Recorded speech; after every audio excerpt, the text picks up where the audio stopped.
Welcome back to another episode of Adventures in Dudeness. Well, folks, January is over and we are in the first week of February, and we all know what the first week of the month means.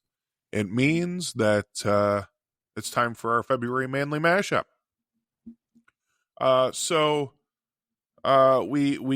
We've dealt with January here. January started for me with a giant snowstorm, like it did with many other people, which I can't stand. I hate the snow. I don't want to be in the snow, but nevertheless, we're trucking through winter here, and hopefully the content that I've been providing for you has helped you sustain your mental well-being and entertained you through part of the winter months here, or winter days that we've had. With that said, I would like to thank everyone for listening to today's episode. And if you follow the show, thank you very much. And if you don't, why don't you? Why don't you follow my show? Why don't you, subscribe or follow, and then, get notified when we have a new episode, which is every Monday morning at 6 a.m. Eastern Standard Time. You can count on hearing this voice with some new content for you to absorb. But anyway, let's get into this month's Manly Mashup. Upcoming episodes for this month, what you can look forward to listening to, a variable mix of topics. So next week, as everyone knows, we're creeping up on that Day of Love, in which we provide small or large gifts to our significant others to show them how much that we love them. We, get a nice card, put a nice little note in it, things like that. But if you are a fucking idiot and don't know what you should do for your significant other for Valentine's Day, that'll be next week's episode, Valentine's Day for Dummies. Please check that out. I worked very hard in finding information to help you have a successful Valentine's Day that your significant other will greatly appreciate.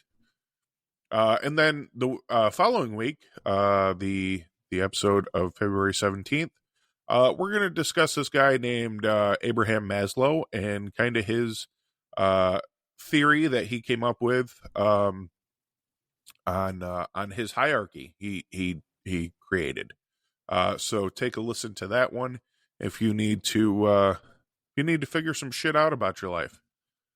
And then finally, because we have a short month, on the 24th, you will hear an episode on ways to kill the winter blues. So it'll be some winter activity ideas to outside in, inside, and just some ways to keep pushing through until we get to the spring, and then the summer is right after. And I sure do miss the summer at this point. But it's been cold and miserable, and I'm sure it has been for mostly everybody except for my fellow Floridians, of course, depending on at least South Floridians.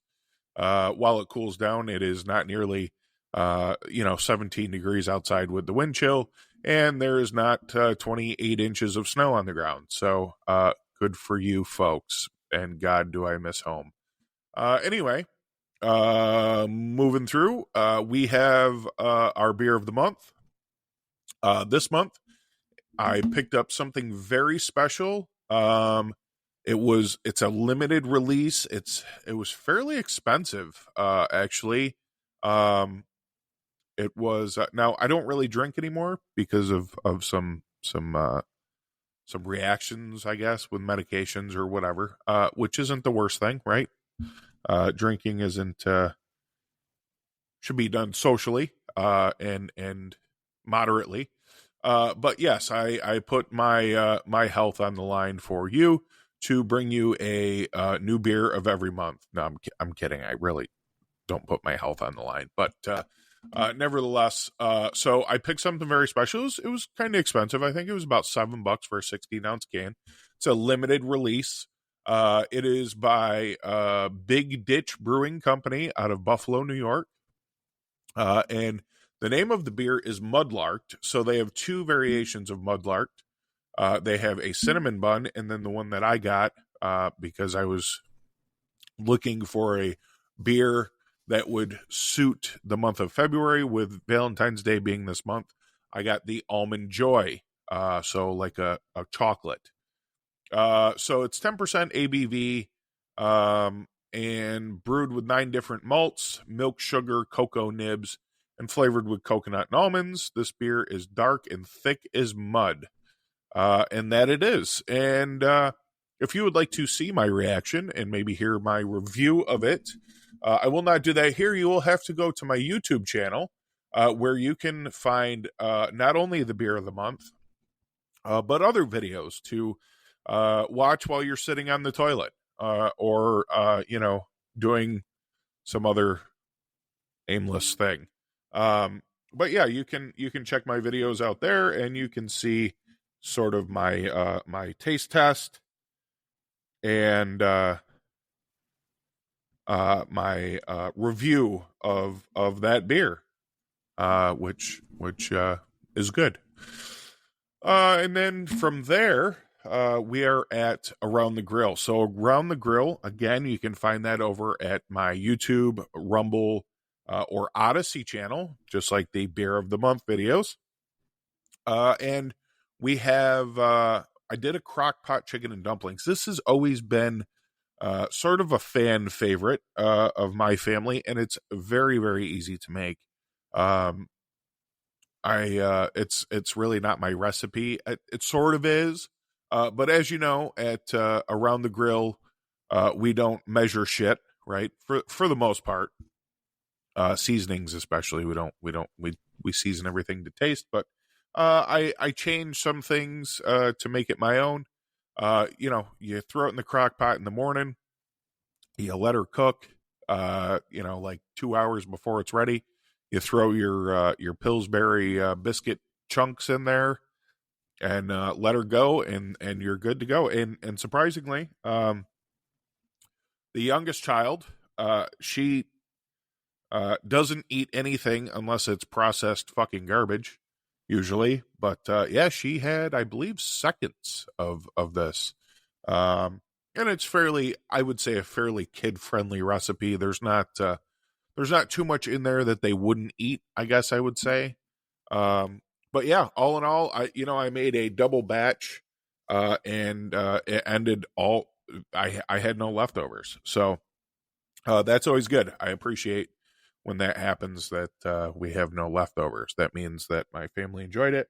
But yeah, perfect. I found it to be the perfect recipe for a cold, snowy, shitty day, and it kind of allows you to not have to stand and cook, really. I think it's like 10-minute prep time on it. And then you can just kind of let her go and hang out for the day, and go do some other stuff. Like, I don't know, whittle wood, I guess. I don't know. Whatever it is you do if you're not cooking. But yes, it's very tasty, very delicious, and one of my favorite meals, actually, out of the crock pot. So from there, we're going to do something a little different. I have a different segment for this month, and I'm going to introduce it. It is Historical Bros. And this month's Historical Bro is a man named Ernie Frazee, or Phrase. Anyway, from what I gather, he is from the Dayton, Ohio area, I believe. And in 1959, he revolutionized the beverage industry as we know it, because he invented the pop top found on soda and beer cans. So yeah, thanks to him, and it was his idea. At a picnic lunch inspired him to invent the pop top. And I imagine before that, on canned things, you needed a can opener. Like, I don't know if anybody's old enough to remember this, but the old cans of Juicy Juice, you had to use the can opener with the little point, and you pop 2 holes in it, and you pour it out and whatever else, and enjoy. And then, obviously it's a much more convenient, much more convenient to use the pop top. So his inspiration, this comes from businessinsider.com. His inspiration, Phrase, the owner of a successful engineering, I guess, we're just going to call him fucking Ernie. Okay. So Ernie, the owner of a successful engineering company, was attending a picnic when he realized he had forgotten to bring a can opener for the drinks. He ended up prying them open using a car bumper. Oh, good for him. A few months later, he was having trouble sleeping and thought of the can dilemma. While waiting to get tired, he decided to solve it. What came of it? Ernie designed a new kind of can, often referred to as a pop top, that could be easily opened with a removable tab.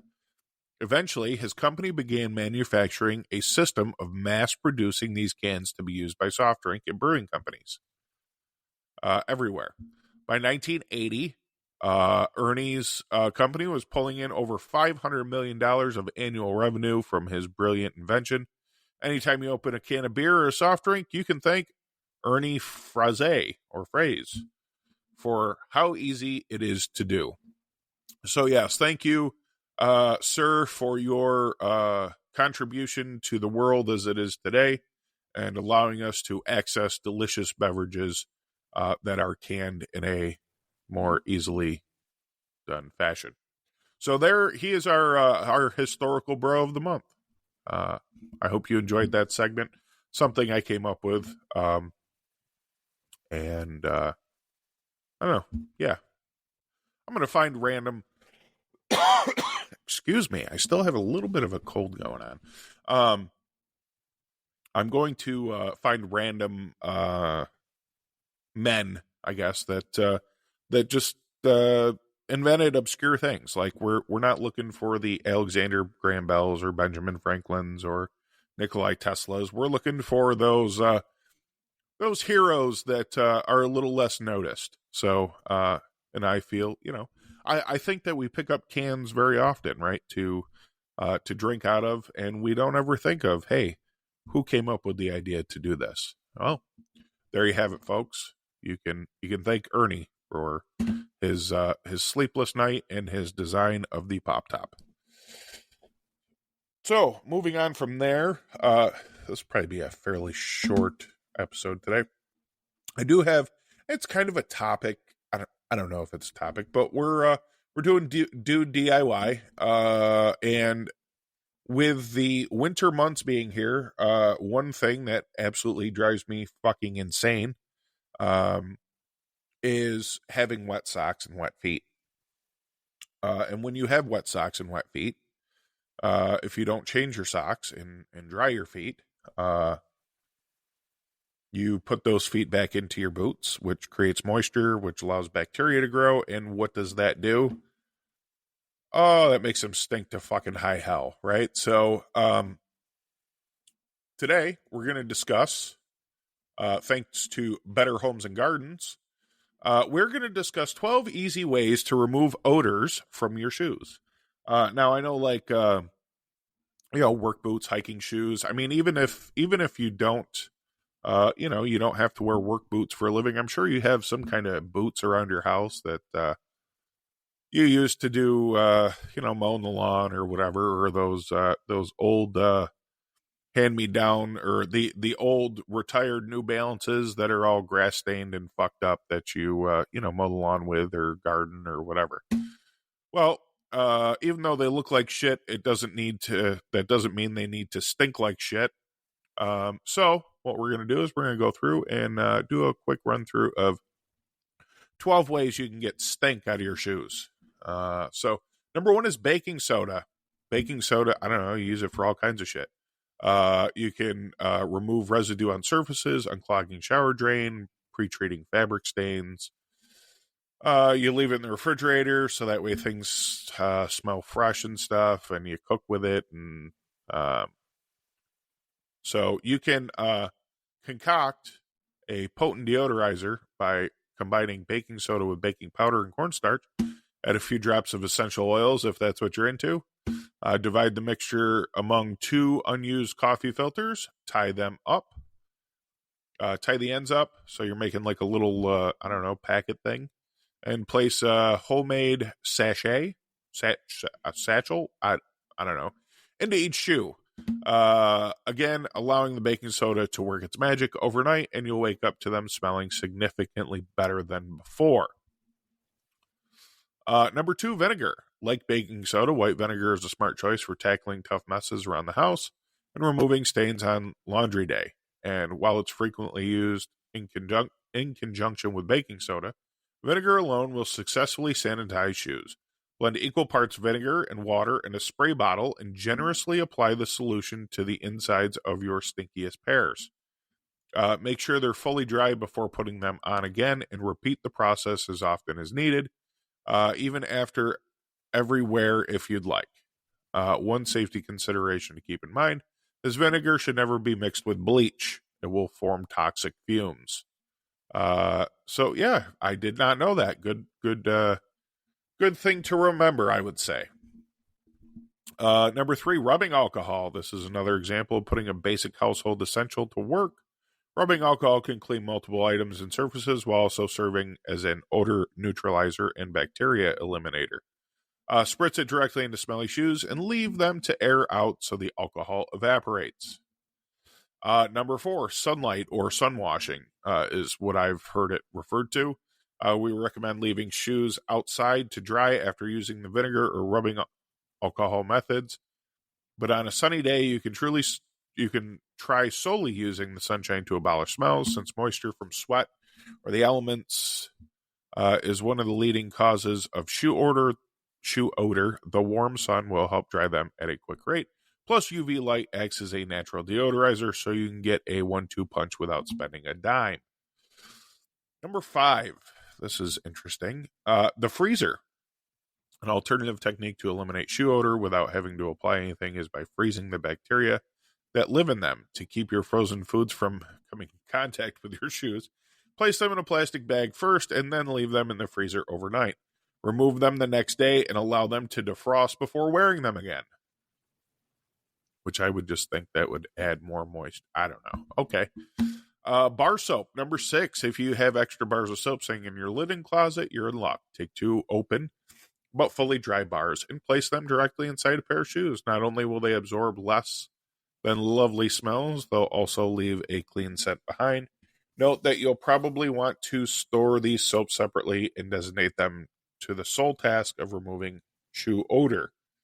It's not exactly hygienic to use them to wash your hands after they've been sitting in sweaty shoes. Number 7, activated charcoal. Using activated charcoal is an underrated odor neutralizing strategy. It's what is commonly used in water filtration systems and will work to deodorize the fridge just as well as baking soda. You can find small charcoal bags, some designed specifically to fit inside shoes, at a variety of home goods or improvement retailers, and most will last up to 2 years. Pop a couple into your mustiest pair of sneakers to absorb smells whenever you're not wearing them. Whew. Number 8, newspaper. You might already be used to repurposing. Newspapers to make your mirrors and windows shine sand streaks. But you can also, you can use newspaper to clean windows and mirrors. But you can also use them to slay shoe smells once you've done reading your favorite section. Crumple up a few pages, stick them inside your shoes for a day or so. The paper will work to soak up excess moisture and offensive odors. Number 9, dryer sheets. If you've recently decided to switch to using dryer balls, don't toss your dryer sheets just yet. Sure, they can use them to get rid of static cling or dust baseboards, but you can place a sheet inside each shoe that's been stinkier than usual. Dryer sheets will absorb the bad smells, but like soap, will leave a nice scent behind.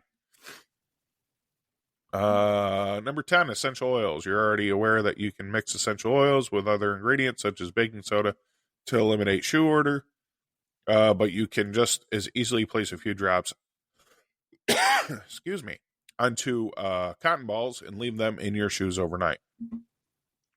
Not only are many essential oils known for antifungal, some, like tea tree and clove, are really beneficial in neutralizing smells as well. Number 11, kitty litter. Using litter to keep icy sidewalks and stoops safe, or to dry out paint before disposing of it, are two good reasons to keep it in the house, even if you don't have a cat. But it can also work to get rid of shoe odor. Scoop some cat litter into mismatched socks that you've been hanging onto, knot or tie the openings, and then leave them in your shoes overnight. The material will absorb smells just like it does in the litter box. Number 12, deodorizers. Want to skip the DIY method and head straight for the stuff specifically designed for fighting shoe odor? You can choose to use commercial deodorizers such as sprays and sneaker balls that can be found in most shoe stores. So how to prevent shoe odor in the first place? Obviously, you're going to want to wear socks, and clean socks at that.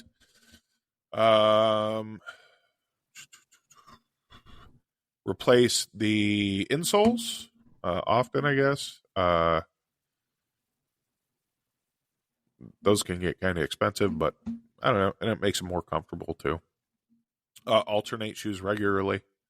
Avoid putting the same shoes on each day if possible. This gives your shoes time to air out or to be cleaned in between wearings.